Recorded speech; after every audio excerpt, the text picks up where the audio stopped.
Good day, I'm Dr. T and welcome to my office. Today I'd like to talk about cooling curves and heating curves because they're really the same curve, just backwards. Okay, so what are we talking about? This is a way of describing the effect of added heat to a system.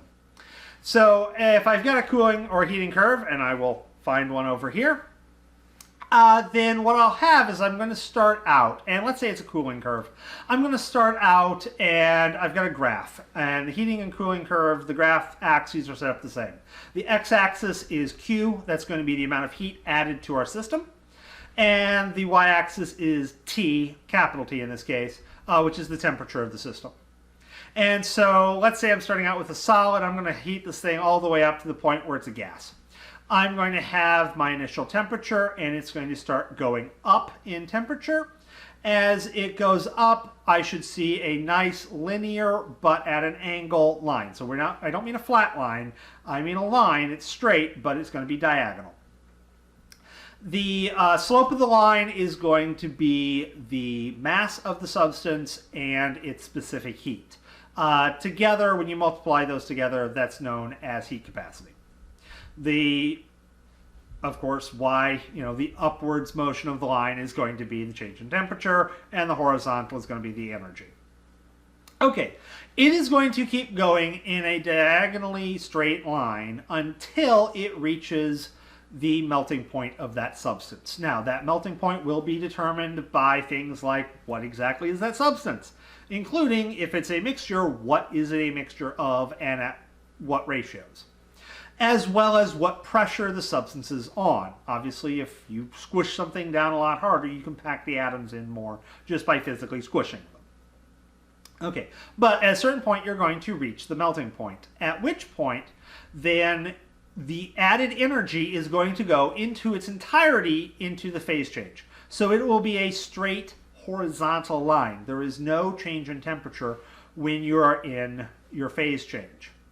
Now, there is potentially hot pockets and cold pockets in there. So, if you're doing this in real life, it is possible you'll see some fluctuation in temperature. But surprisingly, doing these experiments, you get pretty flat temperatures while you're going through the phase change. And that temperature in which the phase changes at is actually a way of identifying substances, because given all the aforementioned properties, it does kind of give you a clue as to what you have. Not perfect, but very helpful. At a certain point, all of your solid will have become liquid, at which point there is no more phase changing.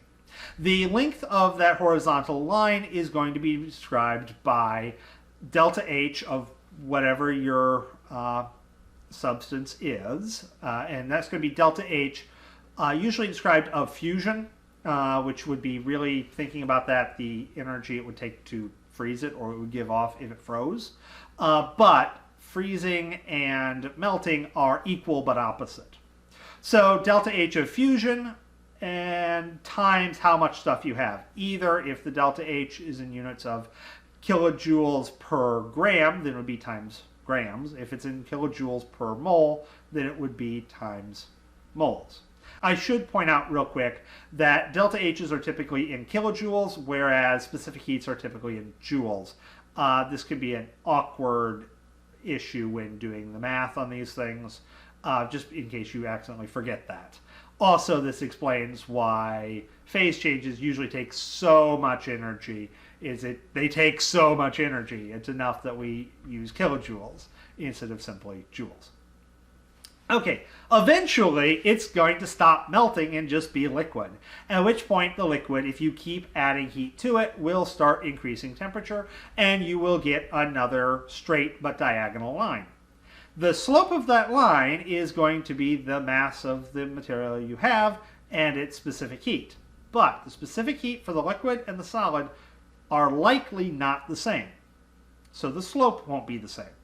So now you're going to heat that thing up, and it will keep heating until you reach its boiling point. At which point you are going to be spending all of your energy into converting it from a liquid to a gas. This will be delta H of vaporization for its enthalpy. And thus, that line, which is usually quite long, delta H of vaporizations are typically very big. This is why steam burns are so bad, because there is so much energy in the steam condensing on something. It can transfer a ridiculous amount of heat. Anyways, this is going to hold constant while you are converting all of the liquid into gas. Now, this actually has a use. If you look at a double boiler, that's how they prevent your chocolate from burning. You've got water on the bottom, it turns into steam, it then heats the top of the double boiler, and then the chocolate's on the other side of the top of the double boiler. I'll put a picture of a double boiler here if I can find one. Because of this, that the second pan in the double boiler is always at the boiling point of water. It can't go higher because the steam can't get a higher temperature than the boiling point of water while there's still water present. Now, if you have water present and you're converting your steam, okay, you're locked at the boiling point.